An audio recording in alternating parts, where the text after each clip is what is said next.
Hello बच्चों, चलिए प्रश्न पढ़ते हैं। लघु तरंग संचरण में निम्नलिखित में से किस आवृत्ति की तरंग आयन मंडल की उस परत से वापस परावर्तित हो जाएगी जिसका इलेक्ट्रॉन घनत्व 10⁻11 मीटर की घात ऋण 3 हो। हिंट दिया गया है, 4 विकल्प दिए गए और बताना कौन सा विकल्प सही है। चलिए बच्चों, प्रश्न के लिए मुख्य अवधारणा की चर्चा करते हैं। मुख्य अवधारणा देखिए, अपनी पृथ्वी तल है। पृथ्वी तल पर यहाँ पर अपने पास एक एंटीना लगा हुआ है। ये अपना प्रेक्षित्र एंटीना है। इस तरफ अपना ग्राही एंटीना लगा हुआ है। यहाँ पर आयन मंडल में इलेक्ट्रॉन तथा धनावेशित कण उपस्थित होते हैं। ये आयनित होता है पराबैंगनी किरणों द्वारा जो सूर्य से आती है। जब यहाँ पर प्रेक्षित एंटीना द्वारा रेडियो तरंगें प्रेक्षित की गई आयन मंडल में, तो आयन मंडल में आयन की वजह से ये रेडियो तरंग वापस परावर्तित हो जाएगी ग्राही के पास। इस तरह जो संचार व्यवस्था संपन्न होती है इसको अपन बोलते हैं व्योम तरंग संचरण। व्योम तरंग संचरण।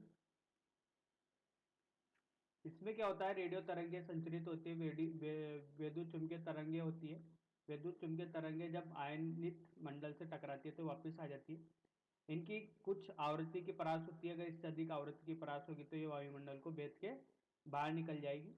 इस तरह अपन यहाँ पर सुदूर बैठे हुए प्रेक्षित और ग्राही के मध्य संचार व्यवस्था क्या कर सकते हैं, संपन्न कर सकते हैं। अब देखिए, यहाँ पर जब तरंग आयन मंडल से टकराएगी तो उसके लिए आवश्यक शर्त ये होना चाहिए कि क्रांतिक आवृत्ति इसका मान ज्यादा होना चाहिए रेडियो तरंग की आवृत्ति से। मतलब यहाँ पर जो अपन ने जिस आवृत्ति की तरंग अपन ने प्रेक्षित की, तो यहाँ पर कुछ न्यूनतम आवृत्ति की जरूरत पड़ेगी अपन को। उसी आवृत्ति से ज्यादा आवृत्ति अगर होगी, जिसे अपन बोलते हैं क्रांतिक आवृत्ति, इस आवृत्ति से ज्यादा की अगर अपन की प्रेक्षित रेडियो तरंग की आवृत्ति होगी तो ही ये वापस परावर्तित हो पाएगी, अदरवाइज परावर्तित नहीं हो पाएगी।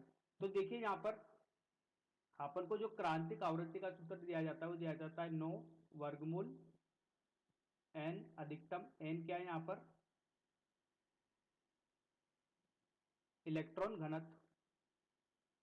इलेक्ट्रॉन घनत्व, आयन मंडल का इलेक्ट्रॉन घनत्व जो होता है वो बढ़ता है और घटता रहता है क्योंकि ये आयनित होता है। आइए बच्चों, इस मुख्य अवधारणा के आधार पर अपने प्रश्न को हल करते हैं।